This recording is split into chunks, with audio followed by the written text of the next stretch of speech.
ഹസ്തിനപുരത്തിൻ്റെ വീഥികളിൽ അന്ന് ആഘോഷങ്ങൾ അലയടിക്കുകയായിരുന്നു. ഗാന്ധാരിയുടെയും ധൃതരാഷ്ട്രരുടെയും വിവാഹഘോഷയാത്ര കൊട്ടാരമുറ്റത്തെത്തുമ്പോൾ ആർക്കും അറിയില്ലായിരുന്നു ആ മംഗളവാദ്യങ്ങൾക്കിടയിൽ ഒരു വംശത്തിൻ്റെ ചരമഗീതം മുഴങ്ങുന്നുണ്ടായിരുന്നുവെന്ന്. ആഘോഷങ്ങൾക്കിടയിലൂടെ ഒരു അശുഭ വാർത്ത കാട്ടുതീ പോലെ ഭീഷ്മരുടെ കാതുകളിലെത്തി. ഗാന്ധാരി ഒരു വിധവയാണ്.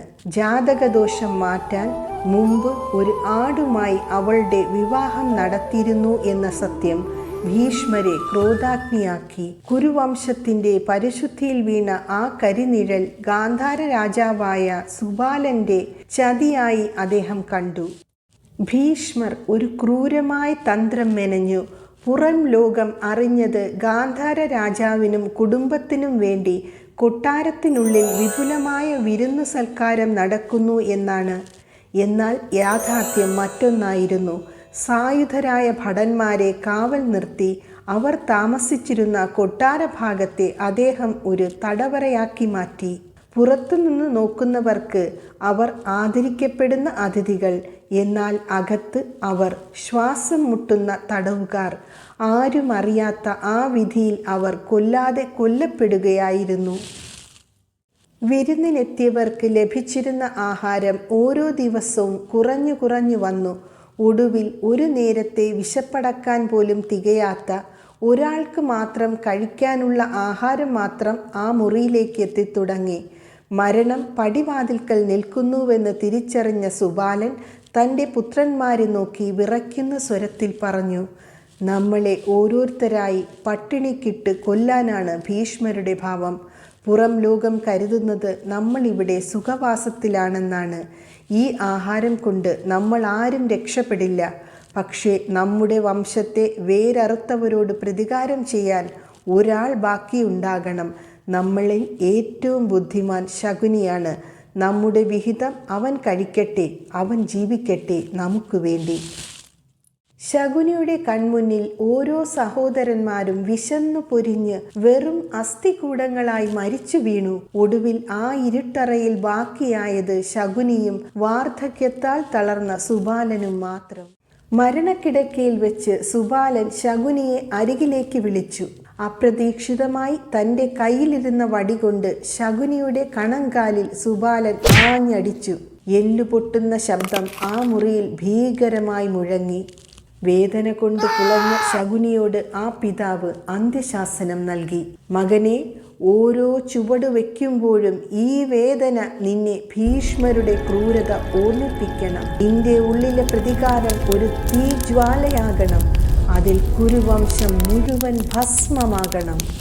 മരിക്കുന്നതിന് മുമ്പ് സുബാലൻ ആ നിഗൂഢ രഹസ്യം വെളിപ്പെടുത്തി. എൻ്റെ മരണശേഷം എൻ്റെ വിരലിൻ്റെ അസ്ഥികൾ കൊണ്ട് നീ ചൂതുകട്ടകൾ ഉണ്ടാക്കണം. എൻ്റെ മന്ത്രശക്തിയാൽ നിയന്ത്രിക്കപ്പെടുന്ന ആ കട്ടകൾ നീ ഉരുട്ടുമ്പോൾ ജയം നിനക്ക് മാത്രമായിരിക്കും. സുബാലൻ കണ്ണടച്ചു. അവിടെ ഗാന്ധാരത്തിൻ്റെ രാജകുമാരൻ മരിച്ചു. ചതിയുടെ രാജാവ് പിറന്നു. മുടന്തി നടന്ന ആ മനുഷ്യനെ സ്നേഹനിധിയായ സഹോദരി ഗാന്ധാരി ഹസ്തിനാപുരത്തിൽ തന്നെ നിർത്തി. പക്ഷേ ആ കാൽപെരുമാറ്റം ഒരു സാമ്രാജ്യത്തിൻ്റെ തകർച്ചയുടെ തുടക്കമായിരുന്നു. ദുര്യോധനൻ്റെയും ദുശാസനൻ്റെയും പിഞ്ചു മനസ്സുകളിൽ ശകുനി വിഷം വിതച്ചു. സ്നേഹത്തിൻ്റെ മറവിൽ അവൻ കുരുവംശത്തിൻ്റെ വേരറുത്തു. ഒരു ചൂതുകളിയിലൂടെ ഒരു സാമ്രാജ്യം മുഴുവൻ അവൻ ചുട്ടു ചാമ്പലാക്കി. ഒടുവിൽ പ്രതികാരം പൂർത്തിയായി. ആരും അവശേഷിച്ചില്ല. സമ്പൂർണ്ണ നാശം മാത്രം മിച്ചം. അതെ, പ്രപഞ്ചത്തിൻ്റെ നിയമം ലളിതമാണ്. നമ്മുടെ ഓരോ പ്രവൃത്തിക്കും അതിൻ്റേതായ ഒരു പ്രത്യാഘാതം ഉണ്ടാകും. പക്ഷേ ധർമ്മം എന്ന പാതയിലൂടെയുള്ള യാത്ര അത്ര ലളിതമല്ല. ധർമ്മം എന്നത് ഒരു നിശ്ചലമായ ബിന്ദുവല്ല. അത് സാഹചര്യങ്ങൾക്കനുസരിച്ച് മാറിക്കൊണ്ടിരിക്കുന്ന ഒരു പ്രവാഹമാണ്. അത്യന്തം ജ്ഞാനിയായിരുന്നിട്ടും ഭീഷ്മർ പോലും ചില നിമിഷങ്ങളിൽ ആ വഴിയിൽ പകച്ചു നിന്നു പോയിട്ടുണ്ട്. ശകുനിയുടെ ജീവിതം നമുക്ക് നൽകുന്ന പാഠവും മറ്റൊന്നല്ല. തൻ്റെ പിതാവ് ഏൽപ്പിച്ച പ്രതികാരം എന്ന കർമ്മം ശകുനിയെ അന്ധനാക്കി. ആ പകയുടെ അഗ്നിയിൽ സ്വന്തം സഹോദരിയുടെ മക്കളും തൻ്റെ വംശവും വെന്തുരുകുന്നത് കാണാൻ കഴിയാത്ത വിധം അദ്ദേഹം ആത്മജ്ഞാനത്തിൽ നിന്ന് അകന്നുപോയി. പ്രതികാരം പൂർത്തിയായപ്പോൾ, എല്ലാം വെണ്ണീറായപ്പോൾ മാത്രമാണ് താൻ സഞ്ചരിച്ചത് അധർമ്മത്തിൻ്റെ പാതയിലായിരുന്നുവെന്ന് അദ്ദേഹം തിരിച്ചറിഞ്ഞത്. സത്യത്തിൽ ഏതാണ് ധർമ്മം, ഏതാണ് അധർമ്മം, ഇത് തിരിച്ചറിയുക എന്നത് ഏതൊരു മനുഷ്യനും നേരിടുന്ന ഏറ്റവും വലിയ വെല്ലുവിളിയാണ്. ഒരു ആത്മജ്ഞാനിക്ക് മാത്രം തിരിച്ചറിയാൻ കഴിയുന്ന ആ സൂക്ഷ്മമായ ധർമ്മരഹസ്യം തേടിയുള്ള യാത്രയാണ് ജീവിതം. മഹാഭാരതം നമുക്ക് മുന്നിൽ വയ്ക്കുന്നതും ഈ വലിയ ചോദ്യമാണ്. നീ നടക്കുന്നത് ധർമ്മത്തിൻ്റെ പാതയിലാണോ, അതോ നിന്റെ വികാരങ്ങൾ നിനക്ക് വേണ്ടി നിർമ്മിച്ച അധർമ്മത്തിൻ്റെ വഴികളിലാണോ? ചിന്തിക്കുക.